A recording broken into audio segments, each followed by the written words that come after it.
அனைவருக்கும் வணக்கம். Welcome to Sritha universe SSC staff selection commission. இவங்க ஒரு எக்ஸாம் போர்டுங்க. எப்படி தமிழ்நாட்டில் டிஎன்பிசி அந்த மாதிரி சென்ட்ரல் கவர்மெண்ட் மினிஸ்ட்ரி அண்ட் டிபார்ட்மெண்ட்டில் இருக்கிற பல்வேறு துறைகளில் அவங்களுக்கு தேவையான ஆட்களை தேர்வு நடத்தி அதன் மூலமாக ஆட்களை செலக்ட் பண்ணுறாங்க. சரிங்களா? எவ்ரி இயர் எஸ்எஸ்சி என்ன பண்ணுறாங்கன்னா சிஜிஎல், சிஹெச்எஸ்எல், எம்டிஎஸ், ஜிடி இன்னும் நிறைய இருக்குது, நோட்டிஃபிகேஷன் ரிலீஸ் பண்ணி அப்ளை பண்ண சொல்கிறாங்க. அப்ளை பண்ணி முடித்த பிறகு எக்ஸாம் கண்டக்ட் பண்ணுறாங்க. எக்ஸாம் எழுதி பாஸ் பண்ணவங்களுக்கு வேலை கொடுக்குறாங்க. இதுதான். அப்போ டிகிரி முடிச்சிருக்கிற கிராஜுவேட்டுக்கு சிஜிஎல்னு சொல்லுவாங்க, combine graduate level exam. 12th வரையிலும் படிச்சிருக்கிறாங்கன்னா அவங்களுக்கு CHSL, combine higher secondary level. 10th வரையில் மட்டும் படிச்சிருக்கிறாங்கன்னா MTS, multi tasking staff. So one by ஒன்னாக பார்க்கலாம். இப்போ நம்ம எஸ்எஸ்சி சிஜிஎல் பற்றி தான் சொல்ல போகிறோம். ஒவ்வொரு வருடமும் www.ssc.government.in இந்த அதிகாரப்பூர்வ இணையதளத்தில் தான் நோட்டிஃபிகேஷன் ரிலீஸ் பண்ணுவாங்க. ரிலீஸ் பண்ணிவிட்டு டைம் கொடுப்பாங்க, 1 month அப்ளை பண்ணுங்கன்னு. ஸோ நம்மளே வீட்டில் ஓனாக அப்ளை பண்ணலாம், இல்லை ப்ரௌஸ் சென்டரில் போயிட்டு அவங்கக்கிட்ட சொல்லி எஸ்எஸ்சி சிஜிஎல் எக்ஸாமுக்கு அப்ளை பண்ணி கொடுங்கன்னா பண்ணி தருவாங்க. அப்ளை பண்ணி முடித்த பிறகு எக்ஸாம் என்னைக்கு போட்டிருக்காங்கன்னு பார்த்து எழுத போகணும். ஸோ இந்த மாதிரி ஒரு நோட்டிஃபிகேஷன் எவ்ரி இயர் வரப்போகுது அப்படின்றது நமக்கு தெரிஞ்சிருச்சு. அப்போ நம்ம என்ன பண்ணணும்னா ப்ரிப்பரேஷனை ஏர்லியராக ஸ்டார்ட் பண்ணிடணும். பட் ஸ்டே இருக்கும்போது நோட்டிஃபிகேஷன் ரிலீஸ் பண்ணுவாங்க, அப்ளை பண்ண சொல்லும் போது ஒரு நாள் அப்ளை பண்ணிவிட்டு தென் வெறித்தனமாக படிக்கணும். அடுத்து எக்ஸாம் இன்றைக்காவது ஒரு நாளில் போடுவாங்க, அப்போ போய் வேறு லெவலில் சும்மா சிறப்பாக சம்பவம் செஞ்சு விட்டுறணும்.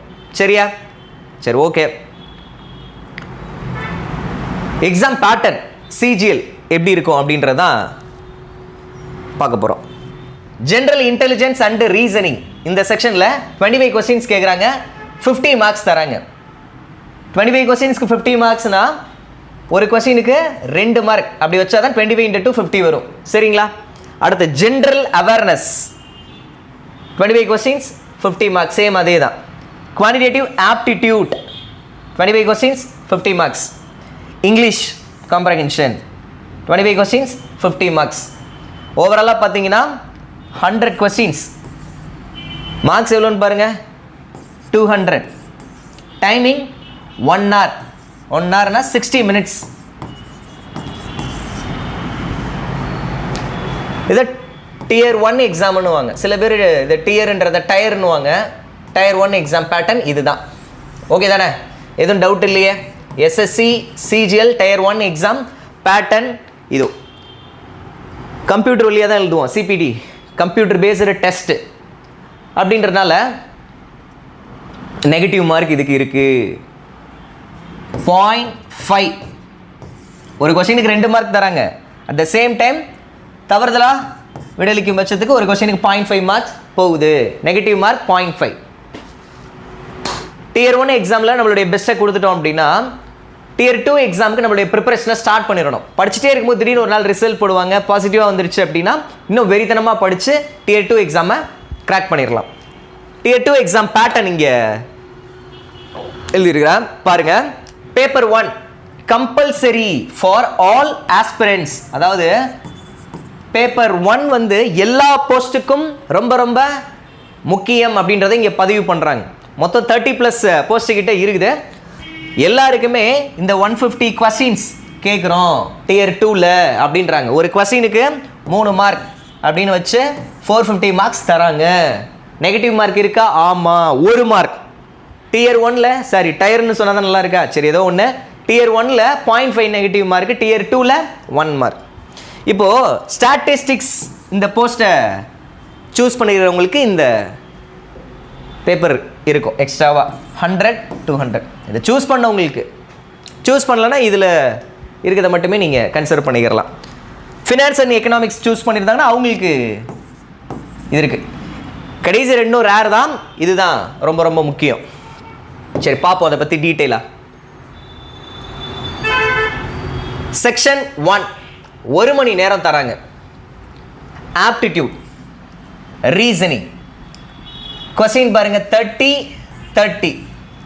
மார்க் பாருங்க 90. அப்போ ஒரு கொஸ்டினுக்கு 3 மார்க். ஒரு கொஸ்டினுக்கு 3 மார்க். 1 மணி நேரம்.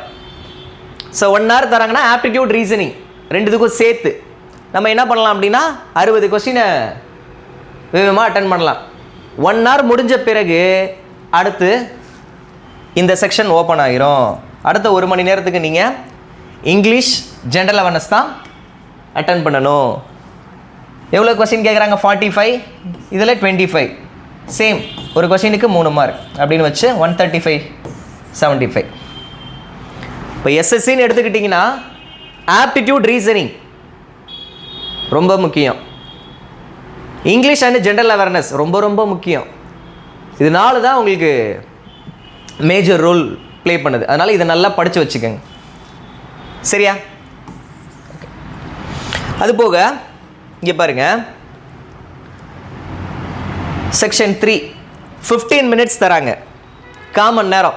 கம்ப்யூட்டர் நாலேஜ் டெஸ்ட், ஒரு 20 கொஸ்டின், 60 மார்க். ஒரு கொஸ்டினுக்கு 3 மார்க். இது குவாலிஃபைங்னு சொல்லுவாங்க.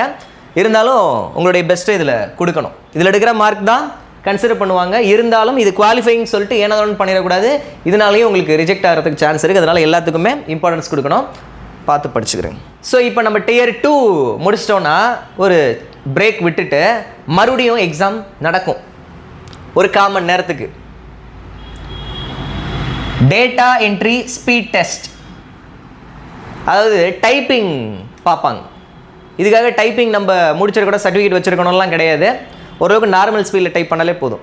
இல்லை நீங்கள் சின்ன வயசில் கற்று வச்சுருக்கிறீங்க அப்படின்னா உங்களுக்கு அது கொஞ்சம் ஹெல்ப் பண்ணும். சரியா? இப்போ Tier 2 எழுதுகிறோம்ல, அது எழுதி முடிச்ச பிறகு கொஞ்சம் பிரேக்கு, தென் அதுக்கப்புறம் இது 15 minutes இருக்கும் ஒரே நாளில். ஓகே, இது முடிச்சாச்சு. ஸ்டாட்டிஸ்டிக்ஸ் அப்படின்ற போஸ்ட்டை சூஸ் பண்ணவங்களுக்கு இது எக்ஸ்ட்ராவாக இருக்கும். Number of question 100, 200 marks. Timing 2 hours. சரிங்களா? ஸோ ஸ்டாட்டிஸ்டிக்ஸ் மாதிரியே இது ரேர் தான்.